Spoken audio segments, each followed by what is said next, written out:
Welcome back to the 2 Months podcast presented by BioStill. I'm your host, Joshua Marshall. Today on the podcast, he is my favorite guest that we've ever had on. He definitely well knows this. But he is a 2-time Stanley Cup champion, a longtime executive in the NHL and the OHL. We like to welcome back to the 2 Months podcast, Mike Futa. How's it going, Mike? To tell you, after your introductions, I feel so much better about my life. Yeah. Well, I'm you gonna have to got get back in the treadmill. No, yeah, it's yeah. great to be with you, Josh. Sorry I've been putting this off for too long. I really enjoy our chats. Yeah, no, it's good to kind of connect. I know we kind of had some Instagram messages and text messages and just life stuff, and then sharing some stuff here with a little kid I've taken under my wing, Ilya, and a kid that you know very well, Toph. What's that? The sniper. Yeah, he is. He is. He's definitely sniping it up. It was funny. I sent Toph the text of his goals throughout the week and the weekend, and Toph was very happy to see that. It was after a loss, but it was nice for Toph to kind of see it. He says, "I love stuff like that," and it's just the interaction that both of them had at a game here in Edmonton is just what the game's all about. And as the person Tyler Toffoli is. It's a tremendous person for sure. So we'll jump into the Calgary Flames here, sticking with kind of that theme with just talking about Toph, but we'll talk about our good friend Milan Lucic here, Mike, and the situation he's facing right now. You know, he's done everything he can in the career of having a successful career. And I like your post. His career is not going to end in a suit. We all know that. Last night you had posted it, but he's done a lot for us here on our podcast and helped grow in our brand, and he knows that, and I can't thank the guy enough. And he's come somewhat of a good friend, and just kind of the chats I do have with him I enjoy. But talk about the situation he faces right now. You know him very well, but you also know Daryl very well, and what you see from the Calgary Flames right now. Well, first off, Luch he's a really special individual, and I think he's one of those throwback players to when you could play in a top line, kind of like what Evander Kane does, only in a much tougher version. And that's no knock on Evander. Luch is one of the toughest guys to ever play the game. But where you could play in a top line and keep up, and not only bring the toughness and protection that comes with a player of his size and his status, but you don't hinder the line at all. You chip in offensively. He's always been a guy that's taken big pride in his net front presence on the power play. And when we had him in Los Angeles with Daryl coaching, it was a perfect fit. That's the kind of player that Daryl clearly covets.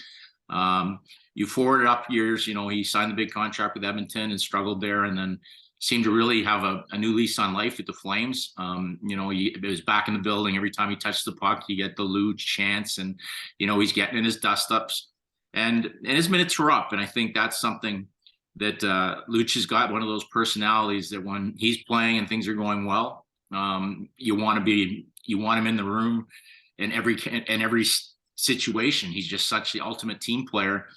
However, when his minutes get down, he wears his heart on his sleeve, and he's an emotional guy who takes a lot of pride in his game. He takes a lot of pride in keeping himself in shape. And when he sees the team struggling, I'm sure in his mind, he wants to do more, and he wants to be a part of the solution. And, it's amazing to think someone that's around the net and around the puck that much hadn't scored yet. That's snake bitten. I mean, I think even at this stage of his career, he should be a guy that finds a way to get 7 to 12 goals. It's not an easy situation for him anymore with regards to the fighting, because not many people want to have anything to do with him, to be perfectly honest. And people can use that. And I mean, sometimes, you can create an environment that you can get your fight in here and there, but like guys, they can't use that thing with Luch where you go up and say, "Oh, you're a fourth line player, I can't fight you." I think there's just literally there are a lot of guys that just don't want to fight him because they don't want to get beat up.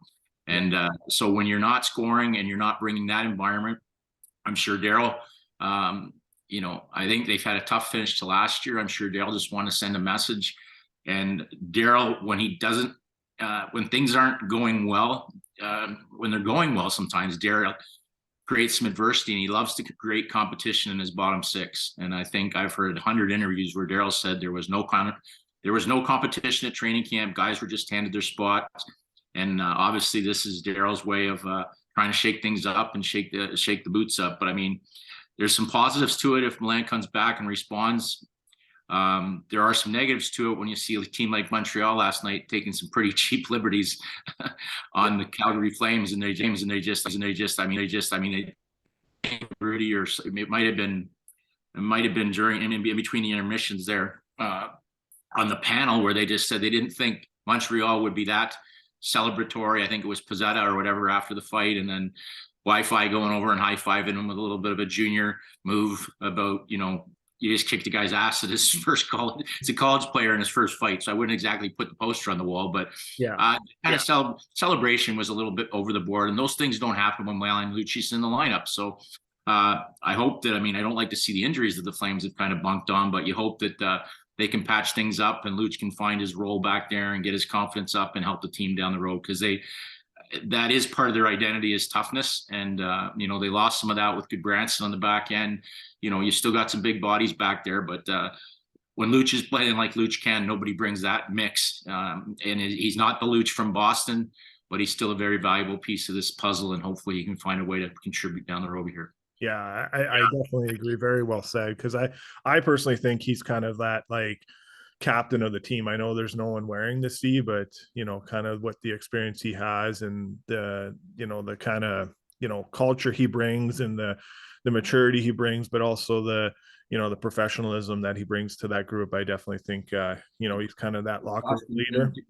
When Daryl's doing Daryl stuff, and Daryl's been known to do that. When you have somebody like Luch that's been there, done that, and Toff's done it, and Trevor Lewis, you kind of need those guys to stand up in the dressing room and say, this is what we've been through. This is what, and these are the things that are necessary to get us turned around.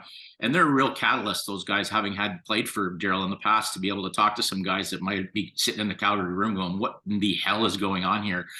This man is very calculated. I'm sure, Huberdeau and Uyghur and Naz have had some nights where they've been tossing and turning in their bed, wondering what the heck's going on. And that's Daryl's way, and he's had success. He won the Jack Adams last year. Sometimes, you look from the outside and you like to see him maybe adjust a little bit and tone it down in certain aspects. I know he doesn't like being the favorite. Like when teams are looking at the team and saying, hey, we're favorites to win the cup. He's much more comfortable in the role of, as they said last year, Vegas was the team to beat, and Colorado's a 7-game, whatever it is, that's a waste 2 weeks or whatever it is. So much more efficient, I think, and more comfortable being the underdog and getting this team rolling. And I think there's plenty of time left in the season for that to happen. That last night was the Jacob Markstrom that they need to see. I thought that was an absolute clinic. I was surprised. I think if he got his glove on that penalty shot from Suzuki, that everything changes dramatically. But if Jacob Markstrom played 3/4 of what he did last night for the previous how many games they've played, a lot of those 1-goal losses would be wins. And I think, judging by the competitive nature that I saw in Markstrom's eyes last night, that if that's what we're going to see moving forward, they'll be a tough 2 points against anybody. Yeah. I think that was kind of their identity last night with what he was bringing in net, right? Obviously, you could, as you touched on there, and same with Keith Yandel on the panel last night with David Amber. I don't think Josh, there's a general manager over the last 2 years. And I'm friends with him, so that's one thing, but it's done a better job. And I know he's not big on this win the summer bullshit, but that has actually looked at your needs. And last year it was Markstrom, Tanev, even I think Goodbranson was better than anybody expected on the back end. And then this year, in 1 week to lose basically the faces of your franchise, for all not reasons that I totally were convinced were proper, especially with the way Goudreau handled things. That'd be another 2-hour podcast from you. My thoughts on the way that was done. But Tkachuk, kind of saw the burning house that Goudreau had just set on fire and had an opportunity to take a little bit of the high road, which he did. But Brad Treliving goes from thinking he's got for sure Goudreau under contract to turning around and making a trade for a guy that last year was a first-team All-Star in Huberdeau, Mackenzie Weegar, who I absolutely loved last year. A little bit too much run and gun for the Daryl Sutters system type of the world. And then you had Nazem Kadri. to the back end. So I think he's done an incredible job of filling holes and keeping this team very much in the hunt. They've just got to find a way to get their feet under them and play the right way, and I'm sure they'll do that. Yeah. Yeah, I agree. We'll move over to the Edmonton Oilers and kind of what your thoughts are as of late. And I guess maybe we'll just start with Jack Campbell. That was obviously a big summer for him to sign a big ticket, and it really hasn't worked out. But your thoughts on Campbell, and then do you see him kind of regaining his form that we kind of saw before with Toronto and his other somewhat stints that he had with the Kings organization as well too? Well, I mean, I'm really close with Jack, and sometimes he's his own worst enemy. I think the first couple times in Toronto, like first of all, I couldn't. I mean, I think I told you this story before. When he came to Los Angeles, Dusty Emu and Bill Ranford, Dusty in particular, our goaltender coach, the American League, just took him under his wing, and it was all between the ears because he has all the physical attributes. I mean, this was a guy drafted there for a reason. Was at the time he was, the talk, the world junior, had all the accolades on his resume to be that kind of goaltender. But between the years, he really fought it. And for one thing, and Tyler Toffoli will tell you this, I've never seen a guy so genuinely become an incredibly huge part and huge teammate. Like I kept looking at, we had a bunch of guys getting married, and I kept seeing these wedding pictures with Jack Campbell.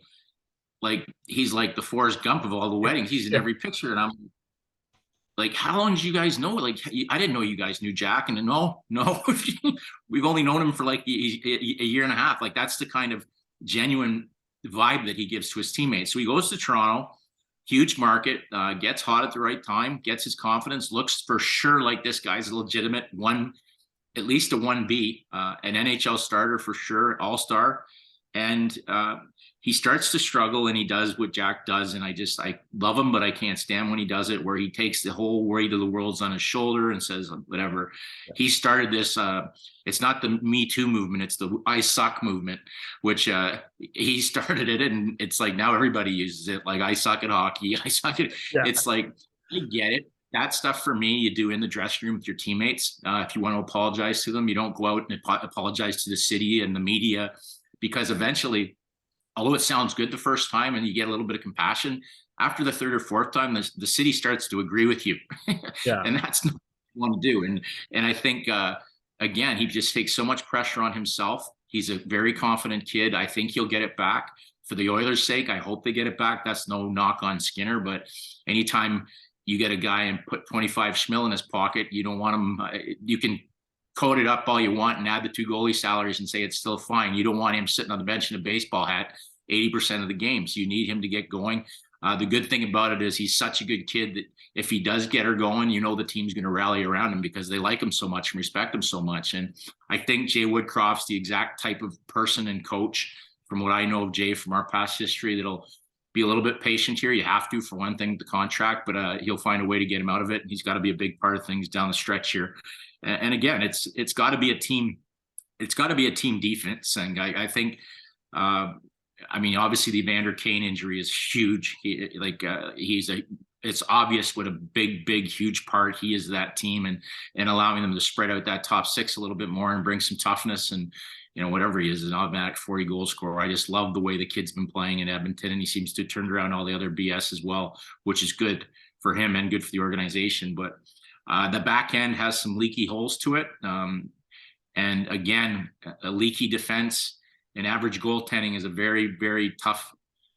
It's a very tough combination to have. So yeah, either one of them got to get, well, first of all, the accountability in the goaltender's got to be a lot better, but that defense has got to be a lot better as well.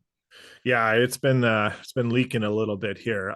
We had Jason Chimera on a couple of weeks ago, and he had talked about if you're playing like 6 to 8 minutes a night in a bottom 6 role, you're not effective at all. You had some really great ones in your time in LA, and how much those guys in that role can do a lot for you as a team. And obviously you guys went on to win 2 Stanley Cups with key players of the Trevor Lewises and the Kings and all the great players you had there. But can you shed a bit? Oilers, 2 of our most underrated stars were Jarrett Stoll and Matt Green, because not one thing. It's not only one thing to be an adult, but it's to accept it. Like, like to Jared Stoll being one of the top face-off guys in the league, right? To one of the top penalty killers, to Matt Green just being the ultimate warrior and the top shot blocker. So you're not just filling the jersey up, you're bringing an identity. And once you add all those identities up, it's incredible when you have guys that selflessly accept roles. That becomes your identity. And that's really, I mean, I know we're going to talk about it, but really that's what's happening in the lovely blue and white center of the universe here with the Toronto Maple Leafs. Is Yeah. They are playing unbelievable hockey. And to me, it's more about an acceptance of this is what we need to do. Yeah. And we'll transition over to the Toronto Maple Leafs here. That's my team. I'm a Leaf fan. I live in Alberta. If anyone is not watching on the YouTube channel here, Futa just put his head down the second I said that. So I think we just lost my friend card. I mean, honestly, I grew up, it just became a different animal from when I started working in the league. I wouldn't lie. I mean, Wendell Clark, Doug Gilmore, these are my, like, yeah, I was balling watching the whole Boreas Salming stuff. So I used to be Mike Palmetier every time we played road hockey in the street. So it's not a matter, something happened about my thoughts and feelings on the Toronto Maple Leafs when I became an executive and I can't shake it. Yeah. I still can throw rose petals at my favorite player, Mark Giordano, and I want to see my guys do well. But right now, I tell you, they are fun to watch. So I love it. I mean, I coach Sheldon Keefe, so there's every reason in the book, but we will get to that point. Yeah, exactly. But I guess what you're like, we'll talk about Sheldon Keefe, as you just mentioned. Like, I think he's coaching his ass off. Mike, what's your thoughts on the year he's had, and obviously, you know, kind of Kyle Dubas going into his final year as in a contract too. Well, first of all, I think if you're going to vote on the Jack Adams right now, you'd probably go into the booth and come out with, you know, Jimmy Montgomery and Sheldon as your guys in the forefront. I look at it as I said that in the NHL, we had Dean Lombardi's vision. He said there's swimmers, there's treaders, and then there's undertow. And I expected when the season to start, a team like Boston with all the injuries would have to tread, right? They'd have to tread water, and they swam. Yeah. Okay. Yeah. And really, right now, the same thing with the Leafs. If you start, they really bother me the way the season started, because when you continually lose in the first round, right, I expect you to come out full of piss and vinegar right out of the gate. You're fresh. You've had longer to heal than anybody. You really don't have any wounds. And when you come out as kind of arrogant and all over the map as they did to start the season, it bothered me, right? That's what bothers me, because you haven't got any banners up there. You haven't even won a round. How can you come out like that to start the season? Now, good on Sheldon, because when I was so ticked off when he had that little apology to the star players, and I got enrolled it back. And I think he lost so much sleep at night that he went home and said, listen, if I'm going to be put on the spot here, I'm doing things my way, and I'm not kissing anybody's ass unless it requires, and that's, they've earned it. And I loved the way from that moment on, it was like a no nonsense. He's still, I think, the team bought in, and it's at that time, and all the right players bought in. Like right now, Mitch Marner is must-see hockey TV. Like, it's unbelievable. And I've had the pleasure, which I don't always say, because I was at the first game with my daughters in my Amazing Grace function there to watch the Arizona Coyotes beat the Leafs early in the year. And I would people should have left and got their money leaving the building. Yeah. Now I was there at the Kings on Thursday, and then again against who they play Saturday night? Who they beat Saturday night? The Flames. Yes. It was unbelievable. Like, I couldn't figure out in the Thursday game if the Kings, no offense, were that bad, or the Leafs were just that good. And I'm going to go, the Leafs were just that good. Like, people were saying, well, Matt Murray's going to stand on his head. What's his name? I think Samsonov was the goalie, and I said this on the air that you could have got. I thought they were going to have to go bring him a Peloton down at the other end of the rink just to get a sweat. Yes. There was nobody. Yeah. They didn't touch the puck, and it was one line after another coming over and creating that, and it was a machine. It should have been, if it wasn't for Jonathan Quick going throwback on him, it would have been 6-0 after the first period. And I find right now that Sheldon's got him going on all cylinders. I mean, that's coming back from a long road trip. I usually think that's a bit of a trap game, that teams come out tired You know, they come back, they're back scrapping with their wives at home and playing with their kids, so they're a little tired, Yeah. and they come out flat. They came out like with a Herculean performance, and then they did it again Saturday night. So what I'm seeing with this Leafs team, and good on Sheldon, is they always had this tendency of playing up to their opponents. Like, okay, the Bruins are in town, we don't want to be embarrassed, so they throw an A game. And then when a team that's a little bit beneath them or maybe not as talented, they come out and throw an egg. And I mean, that's going to happen in an 82-game season, but I felt it was way too much of their identity playing up and down for their opponents. Right now, the way they're playing, it's just an even keel. And that's without some pretty big pieces in their lineup. But what I loved is like, TJ Brody comes back in and nothing changed. It was like, this is the way we're playing right now. All of us are playing this way. And their 5-man attention to detail on defense is exceptional right now. And that, for me, that being said, last year, we were treated to an immaculate regular season where they broke every offensive record and the same. And I mean, I know they got kudos and everybody gave them high fives and they had a great handshake and stuff like that with Tampa Bay, but they lost in the first round again. Yes. And this year they are putting together, you don't want to, everybody says you don't want to look at it because it's the regular season. This team right now is playing playoff style hockey at a time they very seldom play playoff style hockey, and they look unbelievably good. Now, as we get to this thing, they are only going to be judged, and it'll be fine if Sheldon Keefe wins the Jack Adams based on a great regular season and they go out in the first round again. There has to be changes, right? Yeah. There just has to be changes, and that's good on Kyle for how would you say it? Doing the how would you say it? Doing like that's a big move, bringing in those two goaltenders. You know, with the history of Samsonov, wasn't good last year in Washington. I mean, a high draft pick, and obviously Matt Murray's been in a suit more than he's been on the ice. Nobody questions what he does, but he's been injured a lot. So it looks great right now. Good on him. Hopefully they stay healthy. But as I said, I've never been more excited to watch the Leafs play right now, just as not necessarily a fan of saying I'm a Leaf fan, but as a fan of hockey, they are the most fun team to watch right now. Yeah. And you got to speak on the person that you know, kind of discovered and scouted and all that in the 39-year-old Mark Giordano, Mike, and what he's been able to do with this injury, the defense that has been ravaged, but he's just pretty much stepped in there like the Norris Trophy defenseman that he is. That's what I mean. First of all, somebody should be buying him a nice Christmas gift, because that is not an $800,000 defenseman that they're seeing right now. But that's typical Mark Giordano. He left, I think it's $3.5 million. He was left on the table where he could have left town. And he loved the fact that they got him, that they gave up the assets to get him. We should have had him in Carolina and buggered that up. One of the reasons that I'm strictly with Sportsnet right now, but he's just that type of kid, and you knew he was going to reward the organization. And it's like a fountain of youth, Gio. Like, I was worried.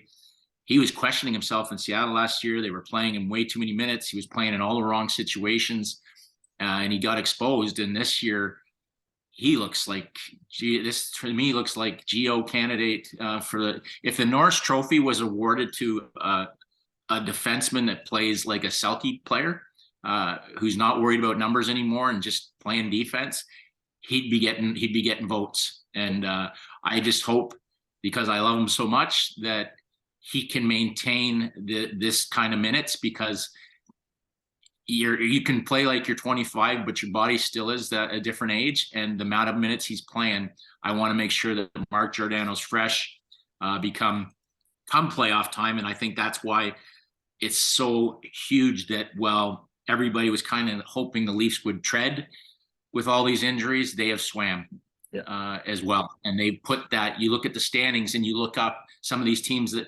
go on these extended streaks either way. It's amazing how the standings the season can get away on you. And it's hard to catch up, but it's even more amazing to think everybody's talking about Boston, and you look there, I know there's a couple games in hand, but I think the Leafs are only like 3 points behind the Bruins. Yeah. So it's been pretty fun to watch those two teams get through their injuries. Some other teams like Washington are now getting some guys back and are starting to swim a little bit, but the team that kind of, I'm all over the map here a little bit, but Colorado, last year you said you didn't have to have great goaltending to still win a Stanley Cup. They had good goaltending. But now when you see that decimated lineup, this is where you need a goalie to stand on his head. And that's where their test is going to be right now, because whether Georgiev and Frank. whether Georgiev, yeah, and Francouz, is it? Yeah, France. Whether they can, Yeah. yeah, whether they can do it, that remains to be seen. But they're not going to get through this with average goaltending. No, they definitely won't. There's another guy on the Leafs I want to talk about. You were with him in LA, and that's Jake Muzzin. Obviously, we saw kind of the injuries that he's gone through, and I always I always listen to you guys at Sportsnet and the other guys that down the road, and one of the things I love is you always kind of hear, I don't know him, you do, but that John Tavares is the captain of the Leafs, but there also is that kind of Jake Muzzin is kind of a captain as well. But can you talk about the kind of the person, the leadership, the qualities that Jake Muzzin brings, and your time with him in LA, and the importance that obviously we hope he gets back to a healthy way where he can live his life in a great way with his family, and if hockey comes back, then that's awesome. But just the person that Jake Muzzin is. One of the most professional gentlemen that I've ever had the pleasure. I mean, it's funny. I was going up in the Sioux to watch Jordan Nolan, and I can't remember who else. Simmer might have been up there at the time through trade, and I just kept watching this guy. And he'd been drafted by Pittsburgh, and he was a free agent. And I did the full press free agent, and he came. And he came to us more because I think he liked the fact that we had a farm. We had a really good farm system, and one of the other teams pursuing him better opportunity, but he wasn't looking. Didn't feel that the development was going to be there that he needed, and he went down, and he was this absolute.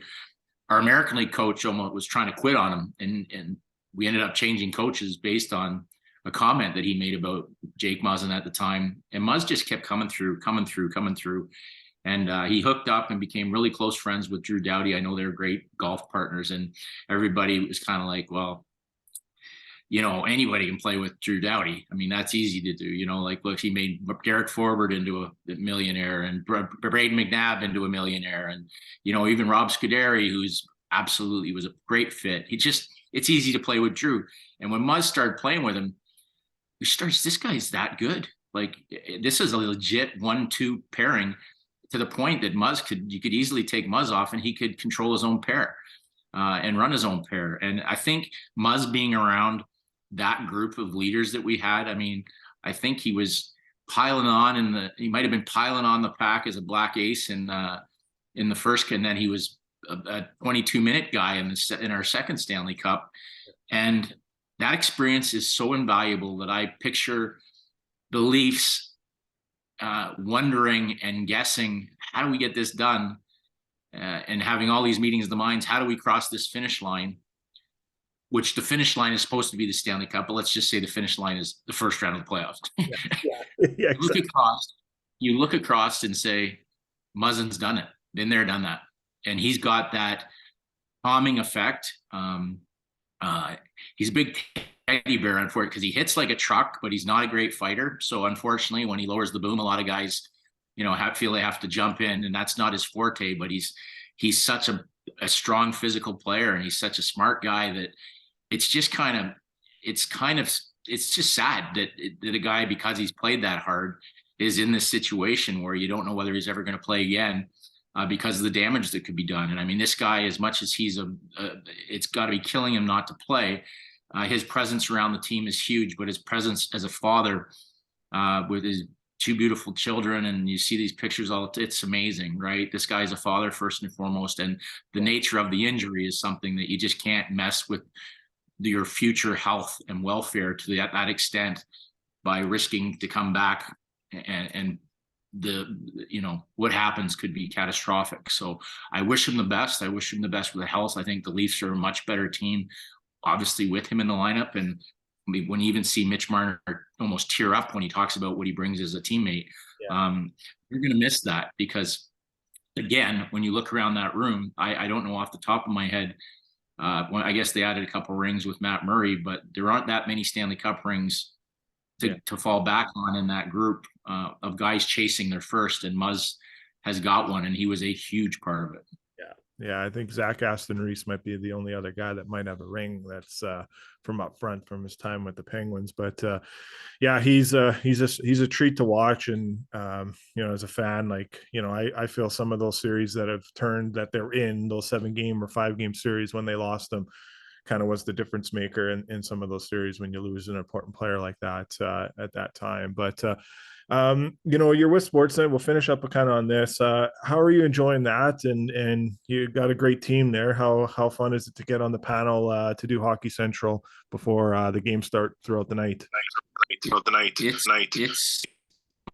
like I'm so used to being on the other side and being asked questions, and I still don't think it's not something I'm totally comfortable with asking someone a question. I think I told you once I had Wayne Simmons was on and I'm like staring at him and the guy's in my earpiece, like, ask him a question, ask him a question. Yeah. It's not like you're sitting in a restaurant with him, like, hey, Wayne, hey, how's the family? You got to ask him like a sports related question.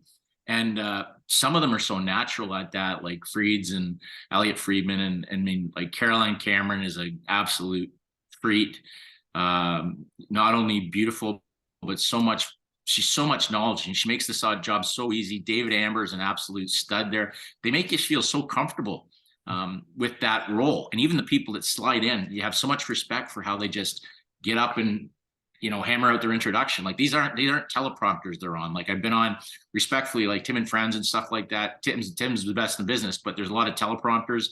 And for me now, it's become very natural, like from when you're in the background whether you're getting makeup from Hillary or getting mic'd up by Izzy, and then you start the show and it just flows. Like, and we have so much fun with it. I think there's it's not like we're actually, the opinions too are pretty educated stuff that are coming out. It's a good mix. Like Justin Bourne, these guys, he's more of an analytics mind. And I was on a show with Ken Reed, who's become one of my best buds. Yeah. And we couldn't stop laughing from this guy, stuff comes out of his mouth that, I mean, he threw me off first of the intro. He started yelling at me about feuds. And then I think we were going to do the show and we're going to talk about big ice hockey hits, big hits. And he says, I like big hits and I cannot lie. And I was like, okay, I'm done. That's it. The show come on. I got tears going down my eye. I forget what we're supposed, because we have an idea of what we're going to say. And I looked over and I could not stop laughing. Yeah. Just looking. And he's hilarious. He makes it fun. But I mean, everybody you're on with brings a different element to it. And you have some fun texting the big crew there on I'm always sending jokes to Kelly Rudy and Ken's friends with Kevin Bieksa and stuff. And I've known Ron McLean for years. So it's a great group. And it's just, it's a lot of fun, and you see the new elements come in, like Luke Gazdik's come in now. Yes. And I remember Gazdik from, his fighting days and his toughness with the Erie Otters, and Jamal Meyer. I mean, I'm probably going to miss, but it's literally Sammy Cosentino is another one that I've known through junior days. And we get up and it's just an absolute blast of a time and the laughter is, and then it ends. And it's like, that was half an hour, just went like that quickly. And sometimes you have things you want to say. And you forget to say it because you're laughing so much. But I mean, it's become something that I really enjoy. I'd like to do more of it. I'm going to have I know Hockey Day in Owen Sound is coming up, or Hockey Week in Owen Sound. It was canceled with COVID. I'm going to have I think I'm coaching one of the teams going back to Owen Sound. And I think Bobby Ryan's coming back into town. They've got some stuff that I taped there for Giordano and Simmons from our days as members of the Owen Sound Attack. So there's so much fun in it. I honestly, it bothers me to no end that I'm not with a team in the National Hockey League. That's obviously my ultimate goal, is to get back with a team. Yeah. It doesn't have to be a general manager position, but I know what I bring to the table. I'm very confident in staying current. I get very frustrated, and it's just the fact that, you win a couple Stanley Cups and you have a huge part of it. And then you see, like Dean Lombardi loses his job, eventually we all kind of get peeled out after actually winning 2 Stanley Cups. And then you see everybody's gone in Chicago, 3 cups. And then you see these other places that have won absolutely nothing, and guys get to stay. And it's one thing to go in and fix other people's mistakes, but it just beyond me how some of these guys get to come in and make the mistake.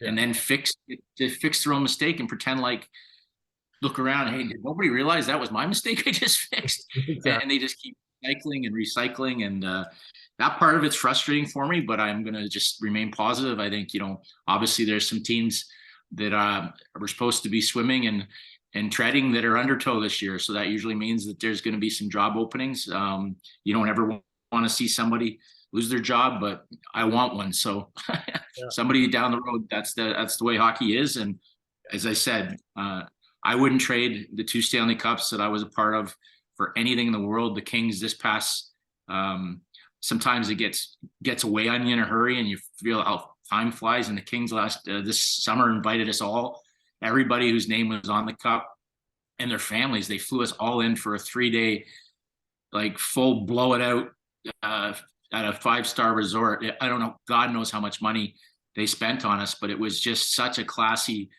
And to see everybody again, I think there was all but 2 players there. To see the boys just reliving every old story. They all had their rings on. I never wear my ring. Maybe I should wear it every now and then Yeah. just to remind myself that I got a couple of them. But it was unbelievable. And then the funny part was, like, as we were leaving, everybody was like, "I guess we'll see you in 2 years." That's And got then pointing at a couple of guys that are on the, sorry, you're not allowed to come because you weren't on that team. yeah, yeah, It was by Luke Robitaille and Dan Beckerman and Kelly Cheeseman. It was off the charts, first class. And again, really emotional when they always say you're going to remember your teams at your championships. You'll remember family forever. Well, that's exactly what it was. And it was a moment like that that just brought it all back. And when, 3 hungover, exhilarating days. And our buddy Milan Lucic, he was so funny. He was like so pissed off that he saw what we were doing, how much fun we were having. He was like, "Why didn't Boston ever do this for us?" We yeah, would like, and it's amazing that teams don't do more of that, because it is a real special to get together. And when Dean Lombardi came walking out, and the boys just started jumping on top of him, it almost felt like we were back on the ice again.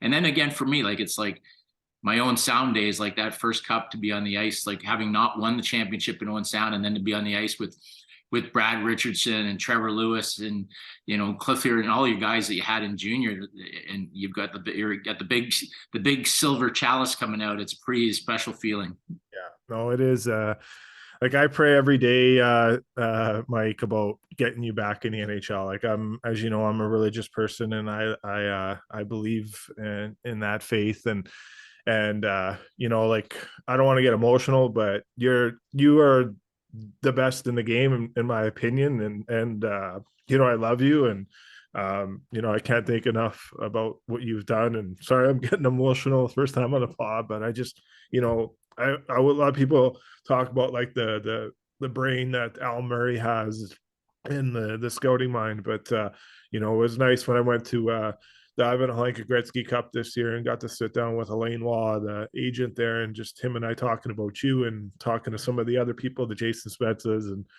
you're very well respected in the game, and I love that. And I pray and hope that you get back to where you belong. Like, Sportsnet's great, but you belong in on an NHL team, and you could help a lot of organizations out there, but obviously only one Well, can hire you. So that means the world to me. You're going to make me tear up between your prayers and my mom's prayers. Holy smokes, I got to get a job pretty soon. exactly, yeah, yeah. Yeah, So people praying everywhere.